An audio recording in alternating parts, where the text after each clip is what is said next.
আপনাদের নিকট প্রশ্ন, ইসলামী খেলাফত কি বাংলাদেশের জনগণের জন্য লাভজনক? এছাড়া আরও জানতে চাই, গণতন্ত্র থেকে ইসলামী খেলাফতে রূপান্তর করা কি সম্ভব? যদি কোনো মুসলিম ইসলামী খেলাফত না চায়, ইসলামী খেলাফতের অর্থনৈতিক ব্যবস্থা কি হবে? ইসলামিক আইন কি কঠোর? খাদ্য সংকট এবং মুদ্রাস্ফীতির কি সমাধান আছে? ইসলাম কি সকলের জন্য সহনশীল? আপনার আর আমার কি আদৌ ইসলামের প্রয়োজন? ইসলামী খেলাফত কি গণতন্ত্র থেকে উত্তম নাকি স্বেচ্ছাচারিতা? মুসলিম ও অমুসলিমদের উভয়কে উদ্দেশ্য করে ভিডিওটি বানানো হয়েছে। আগে ধৈর্য সহকারে দেখুন। আমি, পরিবার, সমাজ, দেশ, বিশ্ব। শৈশব থেকে কৈশোর, কৈশোর থেকে প্রাপ্ত বয়স, প্রাপ্ত বয়স থেকে বার্ধক্য, সকল বয়সের কালে আসে মৃত্যু। আসুন ইসলামী খেলাফত, গণতন্ত্র এবং স্বেচ্ছাচারিতার মধ্যে পার্থক্য বোঝার চেষ্টা করি। ইসলামী খেলাফত, সকল ক্ষমতার উৎস একমাত্র আল্লাহ তাআলা। কেউ প্রধান হওয়ার জন্য প্রার্থিতা দাবি করতে পারবে না।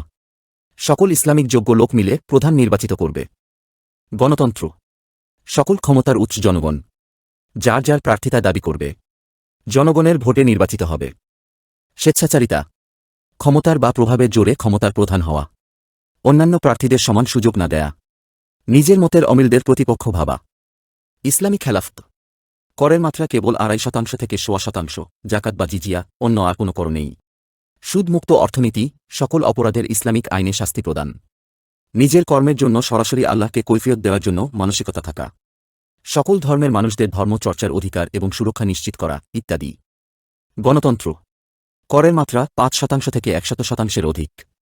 সুদযুক্ত অর্থনীতি, অপরাধীকে নাগরিক মর্যাদার সুযোগ দেয়া, ধর্মনিরপেক্ষতা হওয়ার জন্য নির্দিষ্ট ধর্মচর্চার প্রতি গুরুত্ব বহন করতে পারে না। নির্বাচিত হওয়ার পর আর কোনো সিদ্ধান্ত গণতান্ত্রিকভাবে নেয়ার প্রয়োজন হয় না।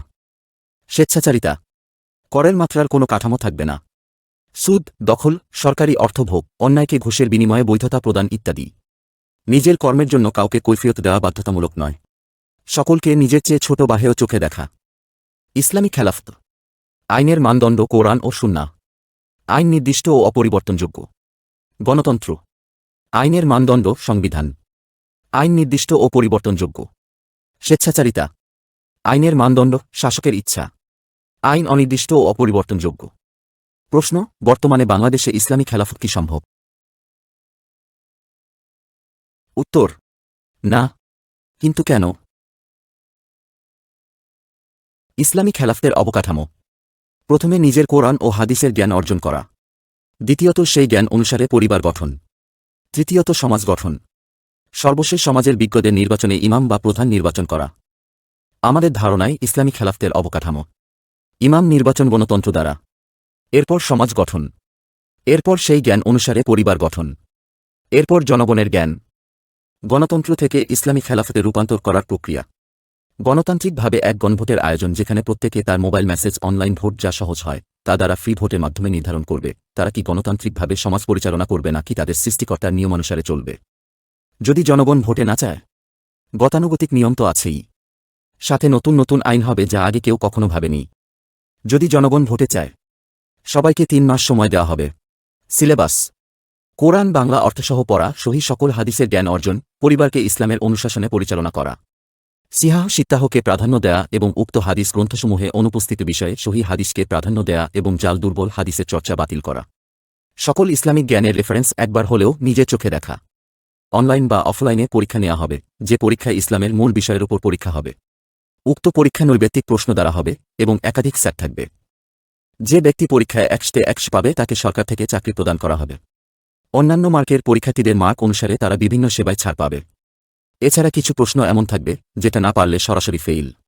সমাজের প্রধানদের নির্বাচন: উল্লেখ্য যে সমাজের প্রধানদের পরীক্ষায় 100 পেতেই হবে।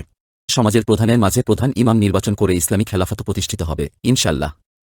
যদি কোনো মুসলিম ইসলামী খেলাফত না চায়, যখন কোনো মুসলিমের মধ্যে তার বিশ্বাসগত বা সালাতের ব্যাপারে অবহেলা করে, তখন সে ইসলাম থেকে বের হয়ে যায়, যেভাবে তীর ধনুক থেকে বের হয়ে যায়। যদি কোনো মুসলিম ইসলামী খেলাফত না চায়, তখন তার চারিত্রিক গুণের দিকে তাকালে সেসব দোষ আমরা খুঁজে পাব। যদি কোনো মুসলিম ইসলাম মানতে অস্বীকার করে, তার জন্য 2টি রাস্তা খোলা থাকবে: 1. মুসলিমদের বিরুদ্ধে যুদ্ধ ঘোষণা, 2. ধর্মান্তরিত হওয়া।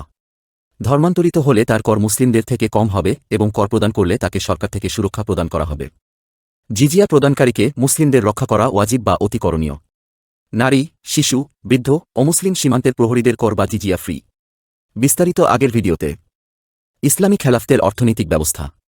মূল কাঠামো হচ্ছে জাকাত এবং জিজিয়া, আমরা ও আমাদের অর্থনীতি থেকে সঞ্চয়। এই ভিডিওটিতে বিস্তারিত আছে। প্রশ্ন আসতে পারে, সুদ ছাড়া অন্য কোনো প্রকার কর ছাড়া কিভাবে সরকার চলবে? যে সুদে নিজের মায়ের সাথে ব্যভিচারের পাপ আমলনামায় লেখা হয়, সে অর্থের প্রয়োজন কি থাকতে পারে? যা সুদের ৭০টি পাপের সর্বনিম্ন পাপ। জেনে বুঝে একক পরিমাণ সুদ খেলে ৩৬ বার ব্যভিচারের সমান পাপ। এছাড়া যে সুদ খায়, যে সুদ দেয়, যে লিখে রাখে, যে সাক্ষী থাকে, সর্বশেষ নবী মুহাম্মদ সাল্লাল্লাহু আলাইহি ওয়াসাল্লাম তাদের প্রতি অভিশাপ দিয়েছেন। ইসলামী খেলাফতের অর্থনৈতিক ব্যবস্থা। সামাজিক প্রভাব। ইসলামিক সামাজিক প্রক্রিয়ায় সহিহ সুন্নাহ অনুযায়ী কোনো বিয়েতে কনের বাবাদের কনে হস্তান্তরের সময় বিনা খরচে তার কনেকে সুষ্ঠুভাবে আনুষ্ঠানিকভাবে বিয়ে প্রদান করতে পারবেন। অর্থাৎ সকল বিয়েতে কনের সমস্ত দেন মোহর পরিশোধ করা সহ যৌতুকবিহীন অতিরিক্ত দাওয়াতি বা বিভিন্ন রীতির খরচ ছেলে পক্ষের বহন করতে হবে। ইসলামে বিয়েকে সহজ করার নির্দেশনা আছে। এতে সামাজিক মূল্যবোধের যে অবক্ষয় অর্থাৎ পরকীয়া, ধর্ষণ, ব্যভিচার, সমকামিতা ইত্যাদি প্রবণতা কমে আসবে। যদি কোনো পুরুষের সামর্থ্য না থাকে তবে সে রোজা রাখবে। সামর্থ্য থাকলে প্রত্যেক স্ত্রীকে সমান মর্যাদা ও অধিকার প্রদান করতে হবে। এছাড়া মৃত ব্যক্তির সম্পদ ফরাইজি আইনে উত্তরাধিকারদের মধ্যে বণ্টন করা হবে। যে কর্মে দেশ ও সমাজের লাভের চেয়ে ক্ষতি অর্থাৎ অহেতুক কাজসমূহ বন্ধ হবে। এতে সমাজ ও জনগণের অর্থ ও সময় বৃদ্ধি পাবে। সকল প্রকারের পণ্যের গুণগত মান বৃদ্ধি পাবে এবং দাম অনেক কমে যাবে। মধ্যস্থতাকারীদের জন্য পণ্যের দাম অনেক বৃদ্ধি পায়। সরকার সকল প্রকারের পণ্যের মধ্যস্থতাকারী হবে এবং সরাসরি টেন্ডারের মাধ্যমে হাতে হাতে পণ্য ক্রয় ও বিক্রয়ের সুযোগ জনগণকে প্রদান করা হবে। সরকার এখানে শূন্য টাকা লাভে সম্পূর্ণ কাজ সম্পাদন করবে। সকল প্রকার ব্যবসায় লাভের মাত্রা নির্ধারণ করে দেওয়া হবে। সকল প্রকার মদ, নেশাদ্রব্য, সিগারেট ইত্যাদি উৎপাদন, সংরক্ষণ, বিতরণ, ক্রয় বিক্রয় সকল প্রকার সেক্টর থেকে নিষিদ্ধ হবে।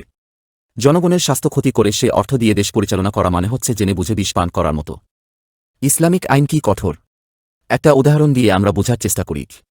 কোনো অপরাধী যেমন চুরি করল, ইসলামী আইনে তার হাত কাটা। যখন আপনার কিছু চুরি হয়ে যায়, তখন আপনার মানসিকতা কেমন থাকে? সেই বস্তু যখন আপনার পছন্দের বা মূল্যবান হয় এবং যখন সেই চোর সেটা বিক্রি করে অর্থভোগ করে, অর্থাৎ তা আর পাওয়ার সুযোগ না থাকে, তখন আপনার মানসিক অবস্থা কেমন হয়? আর আপনি যখন নিজে চুরি করেন বা অন্য চোরের পক্ষে সাফাই গান, তখন কি আর সেই মানসিকতার পরিচয় আপনি দেন? ইসলামের চোখে সবাই সমান।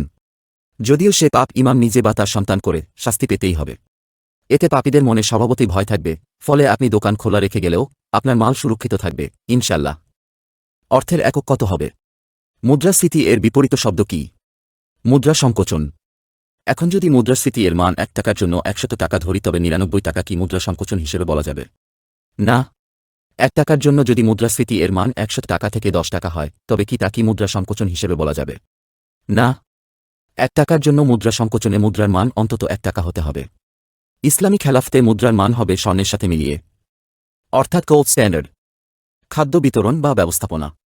সকল জনগণকে সরকারের পক্ষ হতে একাধিক প্লাস্টিক কন্টেইনার প্রদান করা হবে, যাহাতে সকল পরিবার তাদের প্রত্যেক বেলার অতিরিক্ত খাবার উক্ত কন্টেইনারে ভরে বাসার সামনে রেখে দিবে।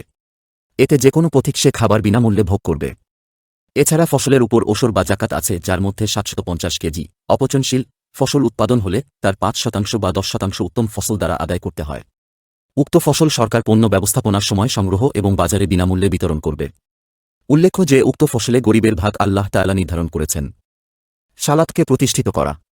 প্রত্যেক ফজরের সালাতের পর মুসল্লিদের নাস্তার ব্যবস্থা করবে মসজিদ কর্তৃপক্ষ। সকল অফিসকে সালাতের সময়কে মাঝে রেখে আধা ঘণ্টার বিরতি প্রদান করা হবে। ফজরের সালাতের পর থেকে জোহরের সালাতের পর পর্যন্ত নিয়মিত অফিসের সময় থাকবে। সালাতের মাধ্যমে কর্মক্ষেত্রে সকলকে পর্যায়ক্রমে ইমামতি এর সুযোগ প্রদান করা হবে, যাতে সকলের আত্মবিশ্বাস বাড়ে। প্রতিটি মসজিদে নারীদের পৃথক অজুখানা সহ সালাতের ব্যবস্থা থাকবে, যা মসজিদের ইমামের স্ত্রীদের দ্বারা ব্যবস্থাপনা করা হবে। এছাড়া প্রতিটি মসজিদে কোরআন শিক্ষার ব্যবস্থা থাকবে। প্রতি মসজিদের ইমাম নির্বাচনের ক্ষেত্রে উল্লেখিত পরীক্ষার মানের ভিত্তিতে নির্বাচিত হবে। সকল মসজিদের ইমামদের সপরিবারে থাকার ব্যবস্থা থাকবে। ইসলামিক শিক্ষার প্রয়োজনীয়তা ও প্রতিষ্ঠাকরণ। আল্লাহ তাআলা কোরআন মাজিদকে সবচেয়ে সহজ ভাষায় পাঠিয়েছেন। আরবি ভাষা হবে প্রতিটি মৃত মানুষের জীবিত হওয়ার পর স্বাভাবিক ভাষা। তবে কোরআনের প্রকৃত অর্থ বুঝতে হলে আরবি জানতে হবে, কারণ এর থেকে সমৃদ্ধ ব্যাকরণ এবং প্রকৃত অনুবাদ অন্য কোনো ভাষায় সম্ভব নয়। এক্ষেত্রে আরবি ছাড়া সকল ভাষাই সীমিত। প্রতিটি শিক্ষা বিভাগে আরবি ব্যাকরণ ভাষা জানার জন্য কোর্সের ব্যবস্থা থাকবে। ইসলাম কি সকলের জন্য সহনশীল? ইসলামই একমাত্র ধর্ম যে প্রতিটি জীবনের মূল্য প্রদান করে। ইসলামে একজনকে হত্যা করাকে পৃথিবীর সকলকে হত্যার সমান এবং একজনের প্রাণ রক্ষা করাকে পৃথিবীর সকলকে রক্ষার সমান হিসেবে গণ্য করা হয়। ইসলামের মতো সম্পূর্ণ ধর্মীয় অনুশাসন অন্য কোনো ধর্মে প্রতিষ্ঠিত উদাহরণ নেই। এছাড়া ভ্রাতৃত্ববোধ, উদারতা, সহিষ্ণুতা, মিতব্যয়িতা, কঠোরতা, ধৈর্যশীলতা ইত্যাদি গুণ সকলের জন্য প্রয়োজন, যা ইসলাম সকল ধর্মের জন্য খুব সহজে স্থাপন করতে পারে। আপনার আর আমার কি আদৌ ইসলামের প্রয়োজন? আমরা কি পৃথিবীতে আমাদের ইচ্ছেতে এসেছি, নাকি আমাদের ইচ্ছেতে আমরা পৃথিবী থেকে যাব? যে পাঠিয়েছে এবং যে নিয়ে যাবে এবং যে সর্বশেষ সকল কর্মের হিসাব নিবে তার নির্দেশনা না মানা কি বুদ্ধিমানের কাজ? পৃথিবীতে আমরা কি বিনা কারণে এসেছি? যদি বিনা কারণে এসে থাকি তবে আপনার দ্বারা যে ভালো কাজগুলো হচ্ছে সেটা আপনাকে ছাড়া কে করত? সেই ভালো কাজ করার জন্যই তো পৃথিবীতে আল্লাহ তাআলা আমাদের পাঠিয়েছেন। সর্বোত্তম ভালো কাজ হচ্ছে আল্লাহর ইবাদত করা। আমাদের কি উচিত এই ক্ষণস্থায়ী জীবনকে দীর্ঘস্থায়ী জীবনের উপর প্রাধান্য দেওয়া? আল্লাহ তাআলা বলেন, আর বলে দাও, সত্য এসেছে তোমাদের রব্বের নিকট হতে, কাজেই যার ইচ্ছে ঈমান আনুক আর যার ইচ্ছে সত্যকে অস্বীকার করুক। আমি অস্বীকারী জালিমদের জন্য আগুন প্রস্তুত করে রেখেছি, যার লেলিহান শিখা তাদেরকে ঘিরে ফেলেছে। তারা পানীয় চাইলে তাদেরকে গলিত সীসার ন্যায় পানি দেওয়া হবে, যা তাদের মুখমণ্ডল দগ্ধ করবে। কতই না নিকৃষ্ট পানীয়, আর কতই না নিকৃষ্ট আশ্রয়স্থল।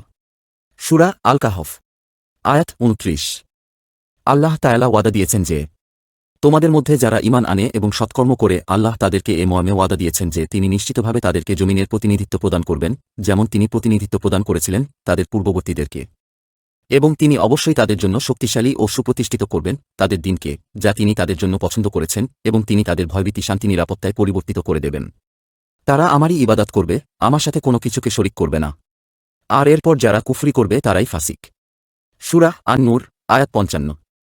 আল্লাহ তাআলা আরও বলেন, আর যারা আমার পথে সর্বাত্মক প্রচেষ্টা চালায় তাদেরকে আমি অবশ্যই আমার পথে পরিচালিত করব। আর নিশ্চয় আল্লাহ সৎকর্মশীলদের সাথেই আছেন। সূরা আল-আনকাবুত, আয়াত ৬৯। সুবহানাকাল্লাহুম্মা ওয়া বিহামদিক, আশহাদু আল্লা ইলাহা ইল্লা আনতা, আস্তাগফিরুকা ওয়া আতুবু ইলাইক। ইসলামী খেলাফত কি গণতন্ত্র থেকে উত্তম নাকি স্বেচ্ছাচারিতা? ধন্যবাদ আপনার মূল্যবান সময় দেওয়ার জন্য।